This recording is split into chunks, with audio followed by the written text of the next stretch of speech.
Hi, hi, hi. All right, today it's 10:45, 10.45.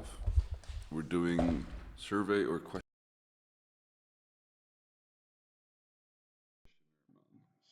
to get answers, to ask people some questions and have them answer on their own time or in their own basically space, I guess. It's to elicit business analysis information, including information about customers, products, work practices, and attitudes from a group of people in a structured way and in a relatively short period of time. The description, a survey or questionnaire presents a set of questions to stakeholders and subject matter experts, SMEs, whose responses are then collected and analyzed in order to formulate knowledge about the subject matter or interest. Questions can be submitted in written form and can be administered in person, over the telephone, or using technology that can record responses. So you can send them a questionnaire for them to answer. You can ask them in person, or you can kind of like send them a link for them to kind of like submit shit. Yay.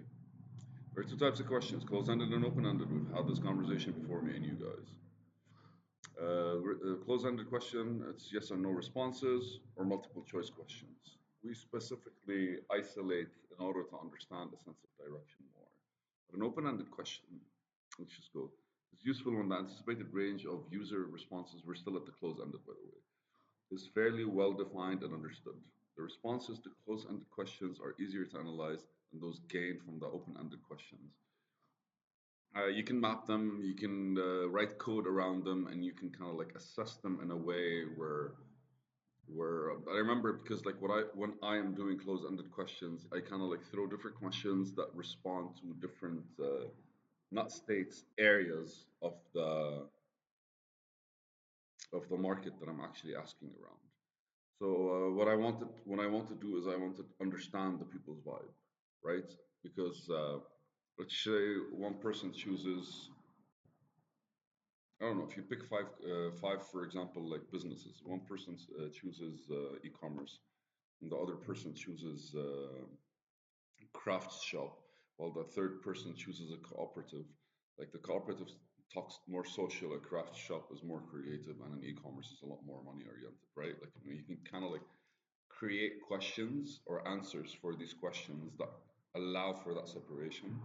And then ultimately, when you're actually having the survey, you're looking at the people that you're interviewing, or you're kind of like choosing them in a way where you want to see the like where they stand, what's the majority, who are the people you attract, right? Because they can be tied to numerical coefficients, as in like you can mathematically get ratios, like 50%, 30%.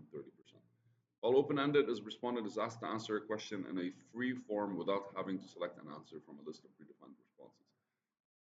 As in, what do you think of the landscape in this? And then the person kind of like has to deliver. I don't know. They have to explore. They have to talk. They have to show small. They have to, on their own, kind of like tell you something, which means every single question has to be like read and answered, or every single answer has to be read and dove into. Open-ended questions are useful when the issues are known and the range of the user responses is not. Open-ended questions may result in more detail and a wider range of responses than closed-ended questions. The responses to open-ended questions are more difficult and time-consuming to categorize because they're personal, they're subjective. Uh, and to quantify, to summarize, and to structure, and often include subjective language and incomplete or superfluous content. Um,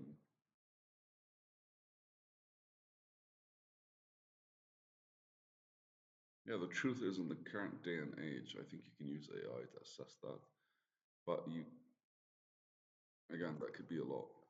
You always have to have some form of like, you always have to have some form of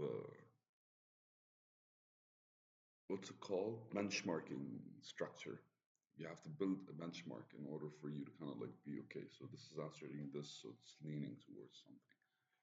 Questions should be asked in a way that does not influence the response data.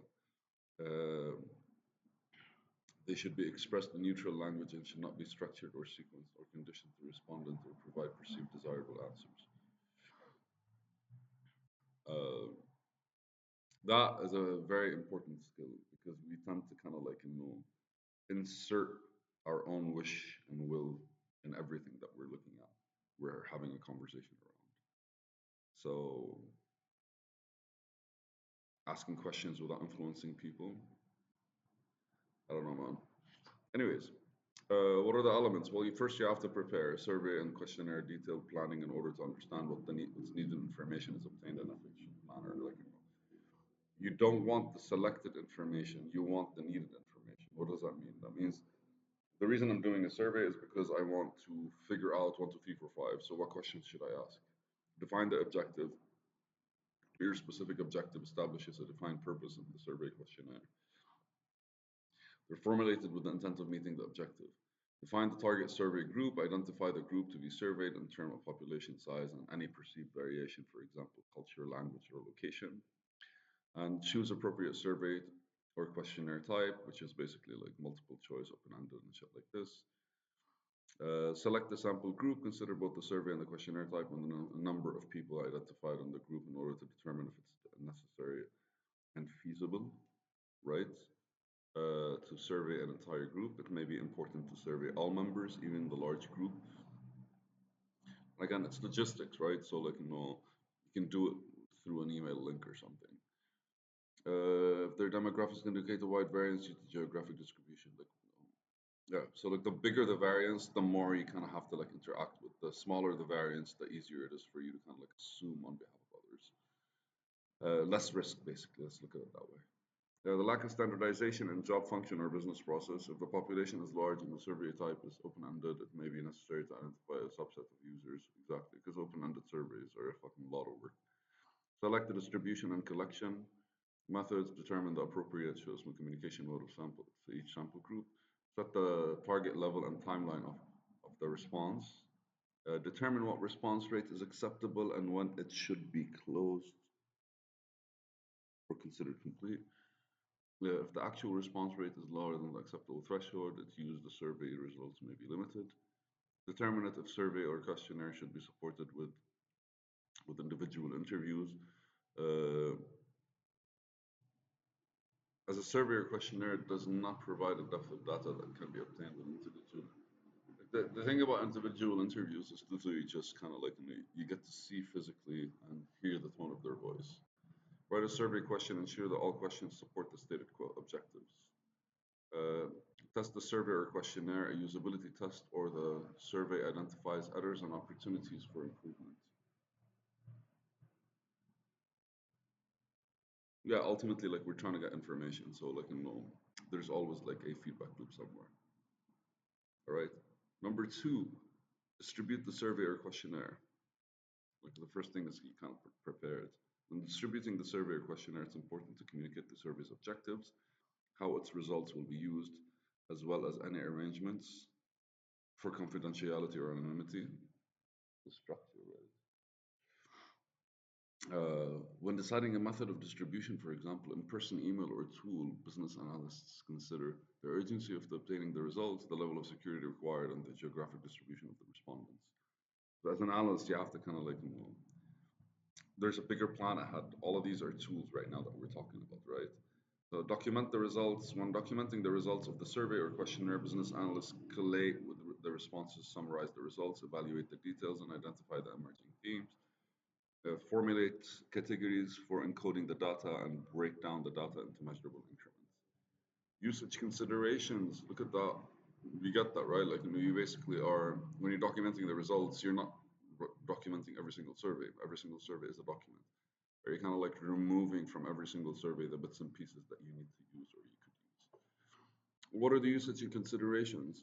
Strengths, quick, relative, and expensive to administer, easy to collect information from larger audience and techniques. Does not technically require significant time from respondents. Effective and efficient when stakeholders are geographically dispersed. When using closed-ended questions, surveys can be effective at obtaining quantitative data for use of statistical analysis. When using open-ended questions, survey results may yield insights and opinions not easily obtained through other elicitation techniques. And what are the limitations? To achieve unbiased results, specialized skills in statistical sampling methods are needed when surveying a subset of potential respondents. The response rates may be too low for statistical significance. Use of open-ended questions requires more analysis. Its ambiguous questions may be left unanswered. May require follow-up questions or more survey iterations depending on answers provided. Uh, the only one that got to me basically is small. The response rates may be too low because that's a limitation. To achieve unbiased results, specialized skills, I imagine that needs to be the case where we carefully approach everything. Uh, yeah, that's it, man. It's here basically, like, in your strengths, open-ended questions, survey results may yield insights and opinions not easily obtained through other elicitation techniques. Purely because, like, when people speak, man, if you allow them to speak, the close-ended question and surveys can be effective for obtaining quantitative data and used for statistical analysis. That's basically it. It's a fucking survey, dude. Get the fuck over it. What the hell? Yay, SWOT analysis, strengths, weaknesses, opportunities, and threats. Yeah, yeah.